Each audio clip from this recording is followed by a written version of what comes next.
January 12th, 1967, Dr. James Bedford becomes the first person to be cryogenically preserved with intent of future resurrection. I was going to make a joke that this contradicts the flawless timeline of the Austin Powers films, but I checked and it actually doesn't.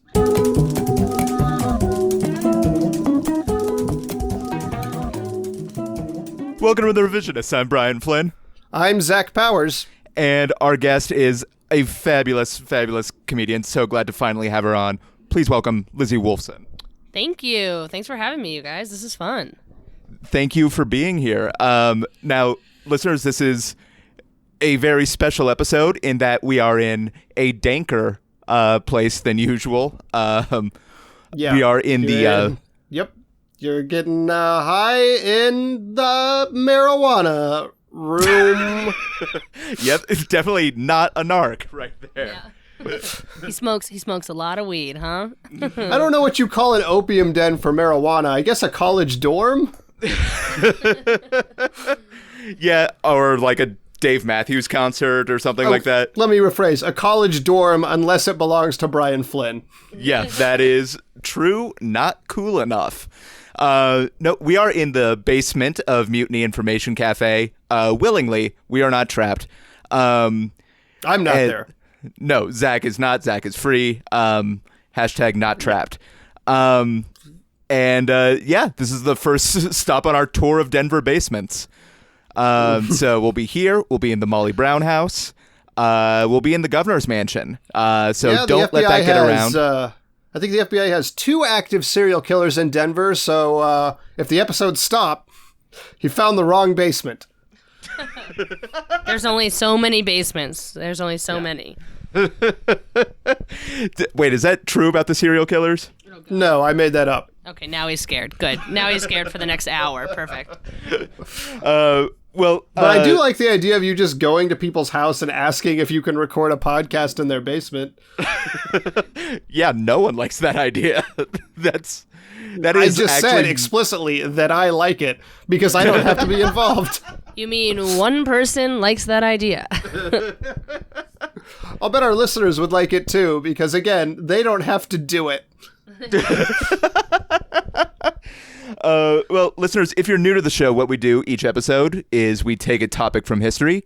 One person presents the actual, official, government-sanctioned version of events, and another person comes up with an off-the-wall, bonkers, batshit alternate history. And the winner gets to become the truth on the Webernets. Right now, we're sort of talking about... Webernets. Yeah, which is, I think, a cartoon in the morning newspaper, possibly. The Webernets. Yeah, I think it stars some ducks. There you go. Yeah, funky Webernets, I think. Yeah, that sounds God, right. I'm old. Also, listeners, because of equipment malfunctions, Lizzie and I are sharing a microphone. There is a condom on it. Don't worry. We're making this safe and sound in a basement where we might get murdered. There's 2 options for that. Either the machines have begun their takeover, or the machines aren't going to take over, but have decided they do not like this podcast. Yeah, they're not starting here. They're not starting here in Denver, for sure. Last time we talked about Ernest Shackleton with Jordan Dahl.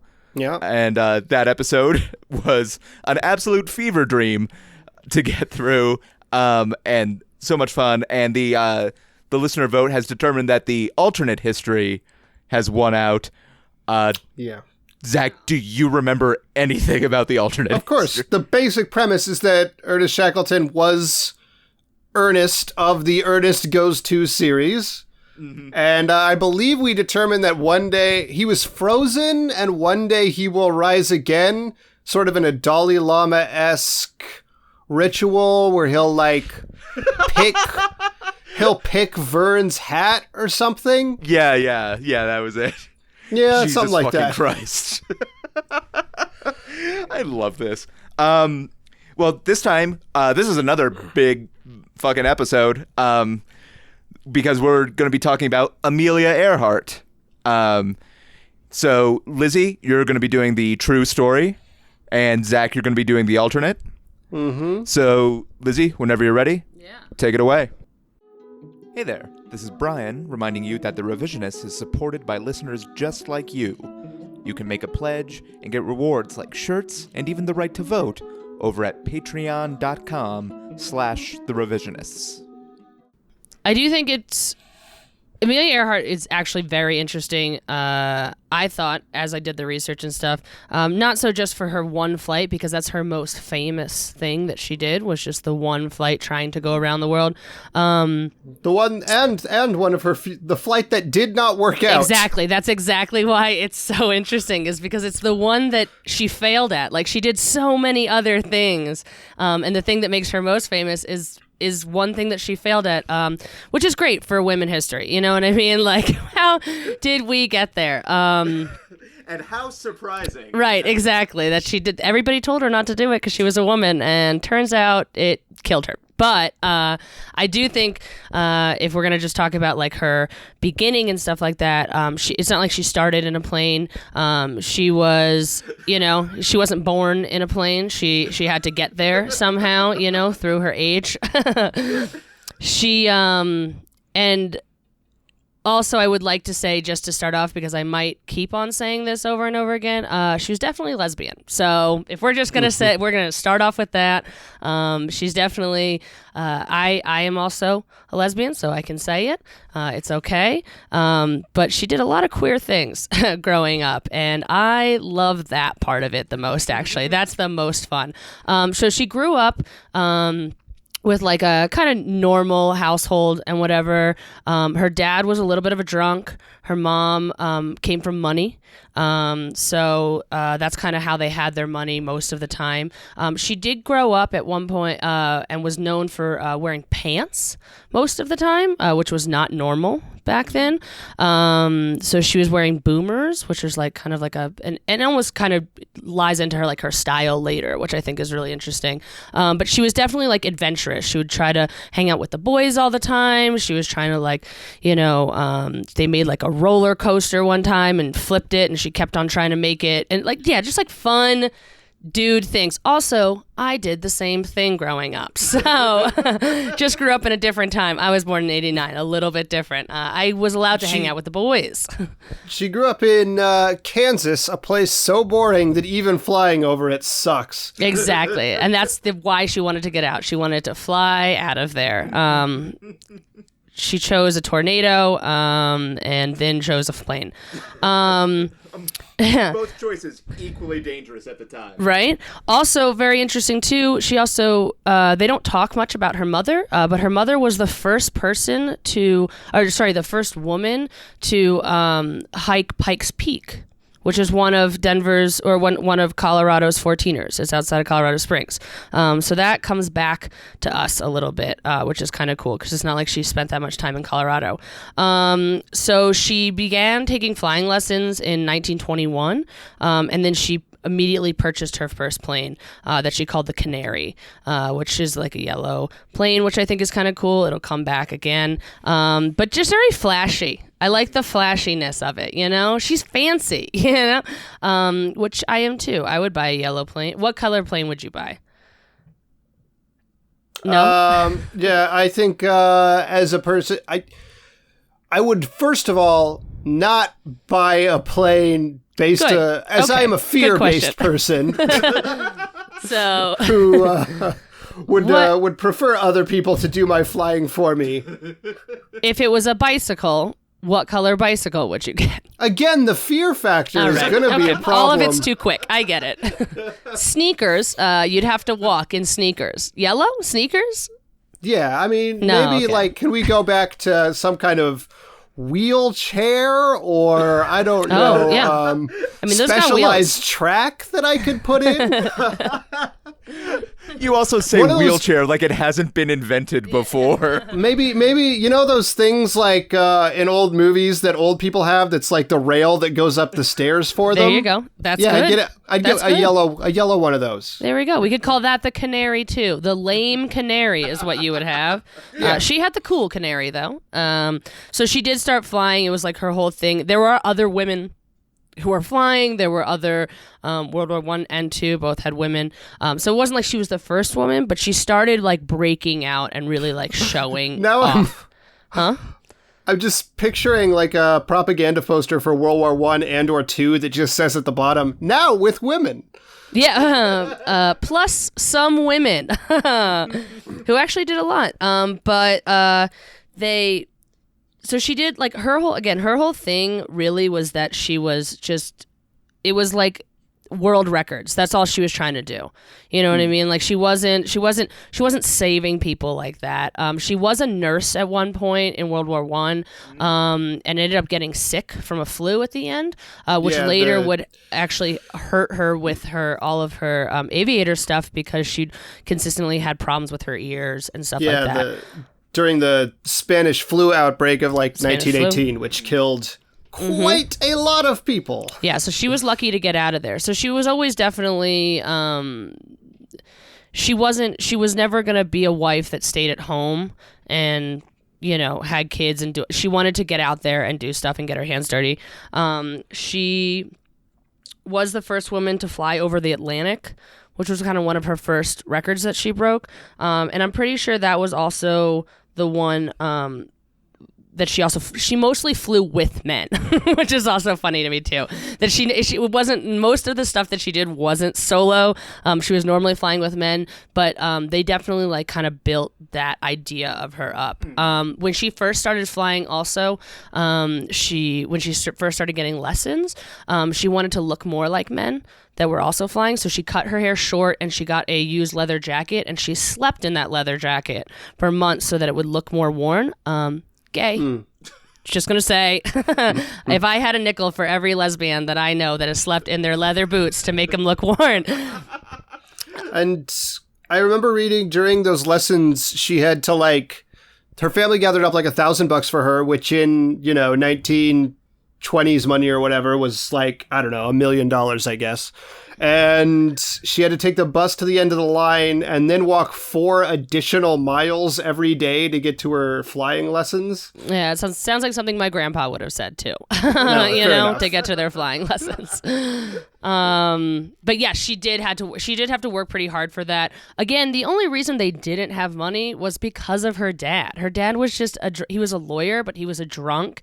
He had like a shitty family. Her mom came from money, but her mom's family didn't like her dad. And so they didn't give them a lot of money. So drunk? Yeah. They didn't like the shitty drunk who was probably abusive or whatever. So, let's see. She did do a lot for women's rights and stuff like that. She did. She was friends with Eleanor Roosevelt, which is pretty cool. Again, gay. So we're just gonna knock them all down right here. I think it's weird that you picked me for this one, but I get it. I get it. She wrote a book. She was one of the people that started the 99 Club, which is still around right now, which was the first women that were pilots. So there was the first group was 99 women. I think they called on like 150 women that had licenses and only 99 came. And actually, my best friend is part of that club still. Yeah, we still don't have that many women that are pilots, especially private pilots. And she is part of that. I think there's only something like 5,000 or 6,000 women or something like in it. Yeah, it really hasn't grown since whatever, 1920 something or whatever. So, yes, she has a bunch of accomplishments. She set speed records. She flew over the Atlantic.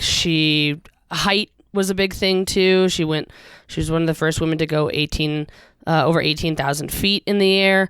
And she also married... I forgot my computer Putnam? that had everything. George Putnam, I think is his name. George Putnam, right, was her husband, which also is very interesting too. Putnam was married, then divorced and married, and then ended up being with Amelia like right after that. Some people thought that there might have been some weird crossover. Yeah. What I read about it, it sounded very like she was engaged to another guy whose name I don't remember. They broke it off shortly before. And then this guy asked her to marry him like 6 times before she was like, whatever, fine, but we're not having a honeymoon and it's going to be the coldest marriage. Yeah, so everybody does say that this was actually also revolutionary for marriages where people really do believe that they got together out of convenience. And she even wrote him a letter at one point saying, let's try this for a year, and if it doesn't work, I'm totally cool with bailing. There was some maybe polygamy aspect to it too, where they were having other relationships on the side. But it sounded like the reason that they got together was more because they enjoyed each other's company. Yeah. We'll add it in there. See, also like Eleanor and Franklin Roosevelt too, like for that. And they were good friends. That's true. And Fidelity they probably was not high on their priorities. Sorry. I did, yeah. I saw that in their vows or in a letter shortly after they got married, she said something about like, I won't hold you to the standard of fidelity and you should not hold me to it. Yeah. Right. Yeah. Exactly. So, and which is cool also that they can, both of them wanted a career, and that was the biggest thing. They didn't care about, they were supposed to get married, but it was fine. And he also definitely helped boost her and like use her as a, helping with women's rights and things like that, and also making money too. They needed money to buy these planes that they were doing all these tricks with and stuff like that. And that's important to be able to do that. She was already creating fame before she went around the world. She was already creating that within the communities, which is cool. You should, definitely. Women, she had a book when she was growing up. I don't know if you read about this. She had a book where she would keep articles of women who did men's jobs. So she So she had a spank bank too, which is so cool. I think that's really cool. I would masturbate to women who were mechanics also. So I get it. I get what she was doing, where she was at. So anyways, obviously her big flight was going to be the one around the world. And she had a bunch of issues with it. She did also have another guy in the plane. Do you remember his name? Noonan was Everybody his name. forgets his name. Nobody else name. really cares. Noonan. Right. Noonan. I'm very bad with facts. I wasn't good in history class, but I can talk, and people like my personality. So that's how I passed high school and college. Yeah. Personality. So she did go and navigate with Fred Noonan, and they almost made it. Was the whole thing? Was they almost got there? They flew around. They had some problems. They got the plane fixed. They did the whole thing. But the idea was not how fast they could do it, but just that they could get around. And then they ended up disappearing, I guess, is the idea. Most likely crashing right around New Guinea on their last leg of their trip. Most likely, I mean, there's obviously the other thing that she's most famous for is being the most famous missing person, because they never did find her. And so that was the biggest thing too, was that there was a lot of, but disappearing at, New Guinea, and then them not finding the plane or him or her body or all that other stuff. But still an icon, still, if you really think, what I think is cool is that name another pilot. Name another famous pilot. Well, I just read the article, so I'm going to say Charles Lindbergh, but right. Okay, I also there you go. just read. You just read it. Name another famous pilot who was not a Nazi. Yeah. But also, yeah, it's like Baron it's the von same Richthofen thing. was before the Nazis. But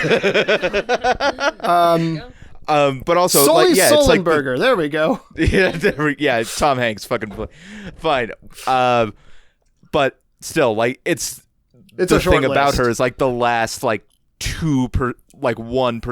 less than 1% of her life is the thing people remember, like we were talking about earlier. And she did say that this would be her last flight. So then there's also like this idea too of being a missing person and being like, did she end up on an island and she lives there? Did, the Japanese take her? Did, aliens, whatever you want to think.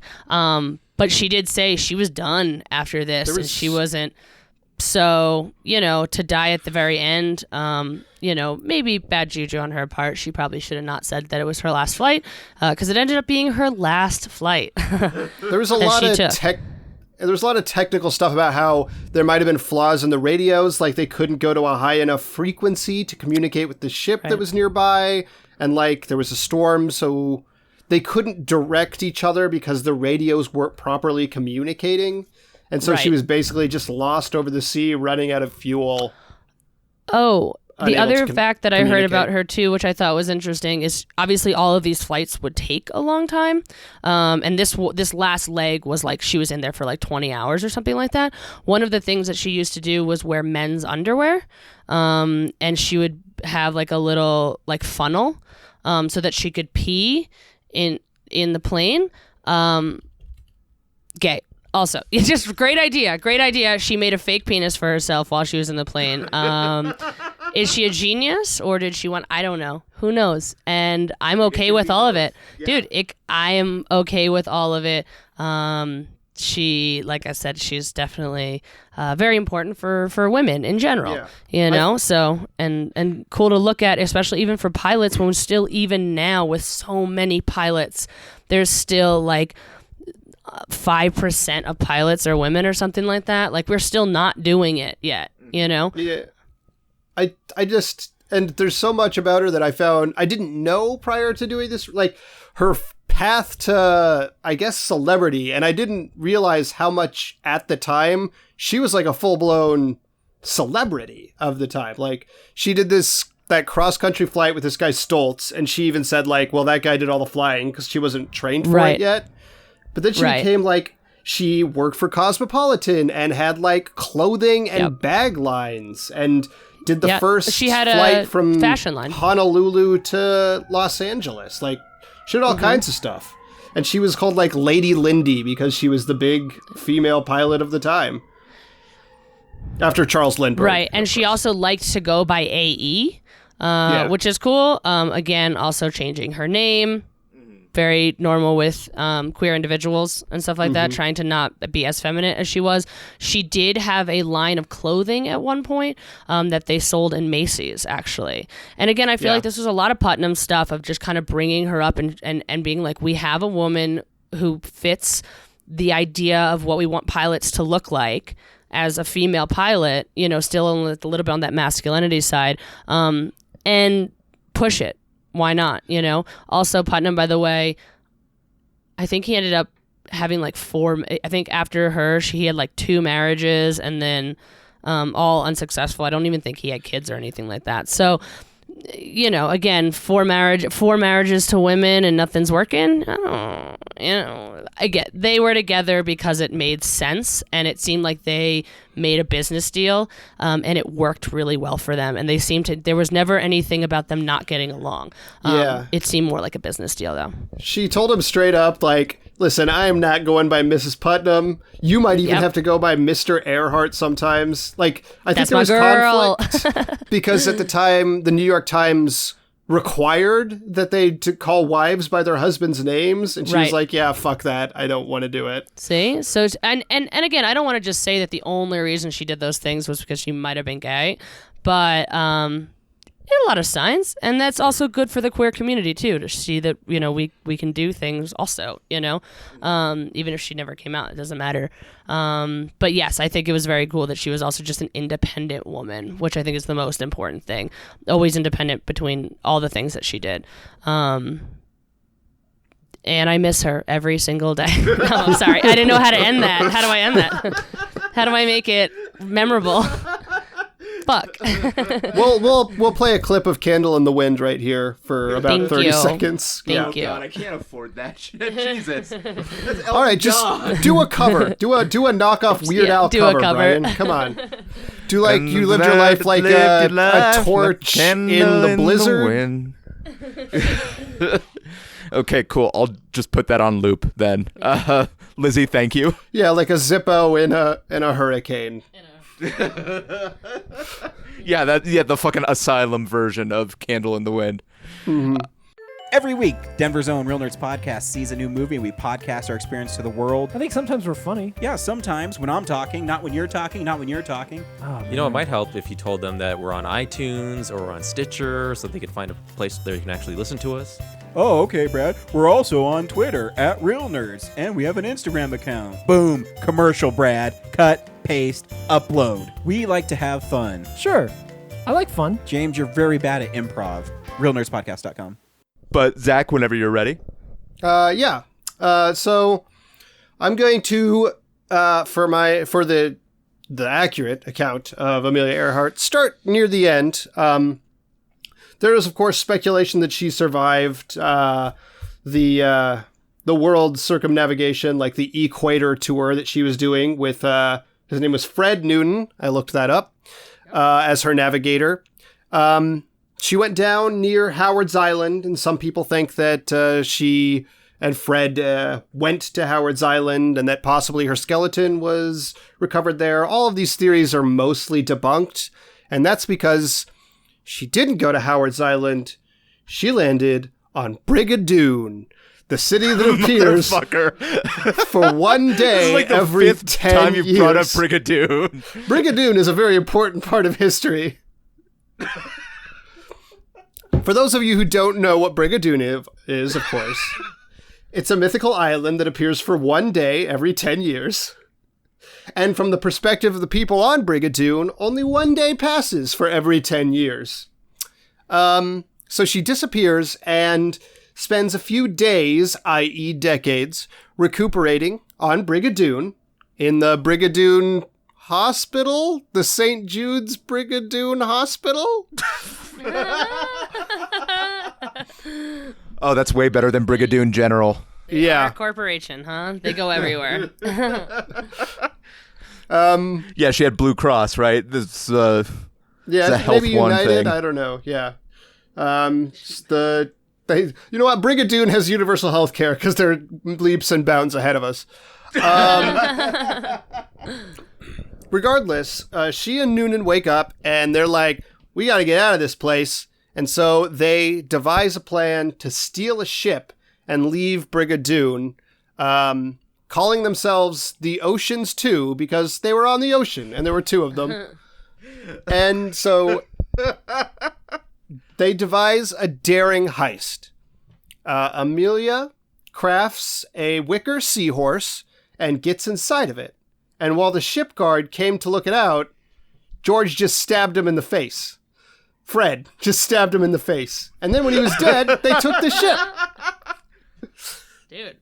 Pretty clever plan. So they took this ship and sail out of Brigadoon, and they begin their perilous journey home. So this journey would take quite a while, but she still had residual Brigadoon immortality keeping her young. So don't worry about that. Eventually, Okay, good. they meet a witch who, of course, turns Fred Noonan... A sea witch. On an island, yeah. They meet an island yeah. witch. Regular witch. Yeah. Not a sea witch. Regular Yeah, witch. an Got it. island witch. Like who an turns- Ursula type. But on an island. Ursula when she's in human form. Yeah. Yep. That's my Ursula. There you go. Yeah, the one that tries to, thirst The trap sexy one. the The boring sexy prince one. character. Yeah, that guy. That one. Sexy Ursula. Got it. So this witch turns Fred Noonan into a pig. So of course Amelia has to stop the witch and turn Noonan back. And they continue God on. fucking damn it. I know. They continue on their quest, where of course the sirens of the sea call out to them. Now, Amelia Earhart, being a woman, is unaffected by the siren song, but Fred is not. And he is pulled to their rocky shores, where they feast on one of his legs before, of course, Amelia slays them and recovers Fred, now short a leg. Weak men. I like this story. Yeah. Finally, they sail to another island where they meet a Cyclops. And the Cyclops captures Fred. And Amelia sneaks in to get him. The Cyclops asks, "Who's there?" And stupid Fred says, "Noonan," which the Cyclops mishears as "no one," of course. And Of course.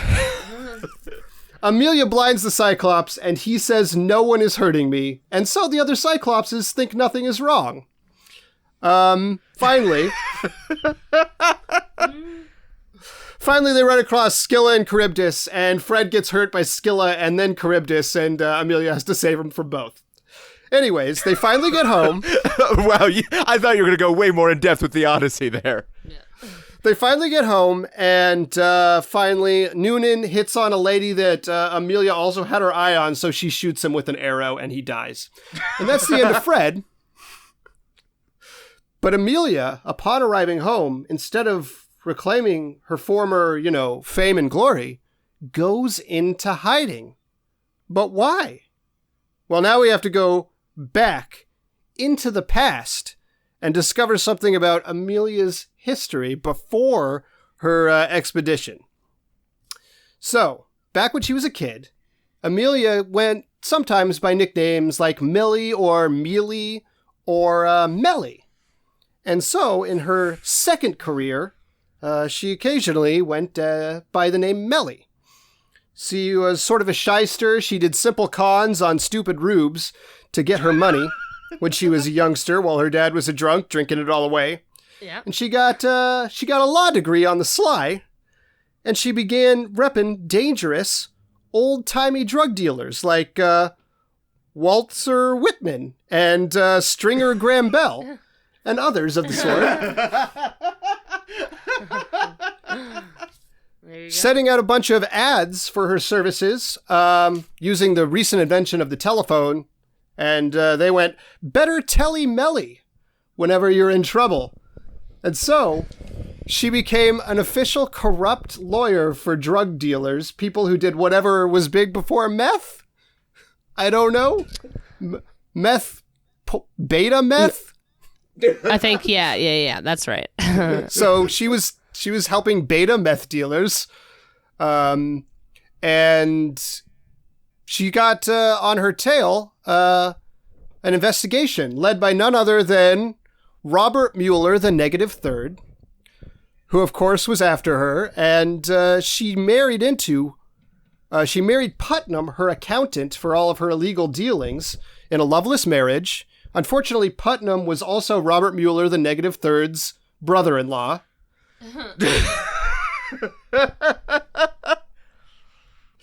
And so, as the investigation got hot, she decided she had to do this expedition, intentionally get lost on Howard's Island, come back to L.A. and assume a new identity. It would be the perfect cover, but of course, she went to Brigadoon instead. But she gets back to America around the 1990s, early 2000s. She picks up some plastic surgery and a new cover, and she becomes a local news reporter on the Denver NBC News affiliate. And that is the real story of Amelia Earhart. That's a real story. And in case you were wondering, there is a woman named Amelia Earhart on the local news in Denver. Yeah, I did hear about that in Denver, and people think that she was like reborn into that. No, she was on Brigadoon. There's like been a couple. Yeah. Oh, right. Yeah, that's what happened. That's the real story. That is the true story of what happened to Amelia Earhart. I was going to work originally a Wizard of Oz thing in there, and then when I remembered the Kansas connection, I was like, oh, I should have done that, but too late now. Yeah. I know, the Kansas thing is definitely, that would have been great. If a tornado came and picked up her plane and then flew it off or something like that. Yeah, she never actually ran out of gas. It was just a tornado, and it picked her up. Or she married a tornado in a loveless marriage. Yeah. Maybe she goes to Oz and she kills the wizard instead of the Wicked Witch and takes over. But too late for that shit. Woulda, coulda, shoulda. Zach, thank you. Yep.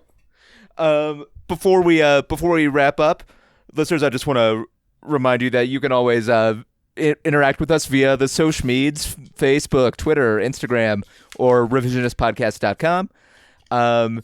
We're a proud member of the Denver Podcast Network, along with shows like Motherfucker in a Cape, which is a great show, which looks at geek culture through the lens of underrepresented groups.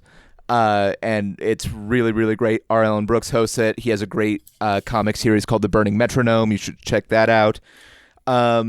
Lizzie, you host Dead Hippie, a comedy show at Dead Hippie Brewing, the last Wednesday of every month. Do you want to talk about that real quick? Yep, just normal comedy show at a newer brewery. It's only like 3 years old or something like that. It's owned by a couple deadheads. It's real cool vibes. They always have music there, and we just do like a little monthly comedy show to, bring comedy to old people too.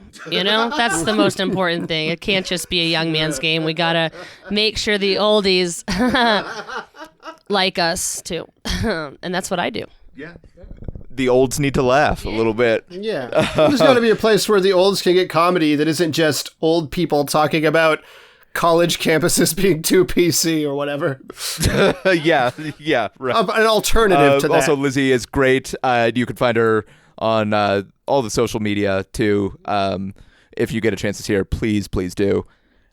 Zach, you and friend of the show Shannon Camp are still hosting Predicticast, right? Yeah, that episode's still yet to drop, but sometime in January. Our episode of Josh Hollis, who created the artwork for this very show. Thank him for that again. We should do that more often. His show, Predicticast, in which he and his co-host watch 10 minutes of a movie, predict what will happen in the remainder of the movie, and then finish it off. And come back and fill you in what came true and what didn't. Shannon and I are hosting an episode of that podcast coming out sometime this month, so possibly out now. So go ahead and check it out, and check out other episodes of that show too if you like that premise. Yeah, Predicticast is great, and Josh Hollis is a wonderful man. As for me, I co-host Queen City Companion right here in the first level of Mutiny Information Cafe, the first Thursday of every month with Jen Colick, friend of the show. It's an all-fall storytelling show, and it's always a really good time. There's comedians not doing stand-up and other people trying other things. So come check that out. Judgment falls to me this episode, and I think because of the amount of other information that wasn't just the plane crash or the disappearance, I'm going to cast my vote for Lizzie Wolfson's actual history. But listeners, the vote is now open to you. And I do want to give Zach credit for making me think about the Odyssey again, which I don't think I've actually done since 8th grade. You know what? It was a long shot. I'll bet most people do not remember the Odyssey very well. I probably should have maybe just gone with an Oh Brother Where Art Thou. Maybe she sings a country song with Buster Scruggs. Well, thank you for voting for me and just enjoying my personality and not my facts, because my facts were really everywhere. Well, that's the thing. I felt like I'd like to have a beer with you, you know? Okay, that's a callback to a depressing election. There we go. Yeah, unlike the modern elections. Yeah, that's true. That election is perfectly 2018 cheery was not by bad. comparison. But Zach, thank you. Yep. Lizzie, thank you for being here. Thank you. For everyone here at The Revisionists, I'm Brian Flynn. I'm Zach Powers. Have a good time.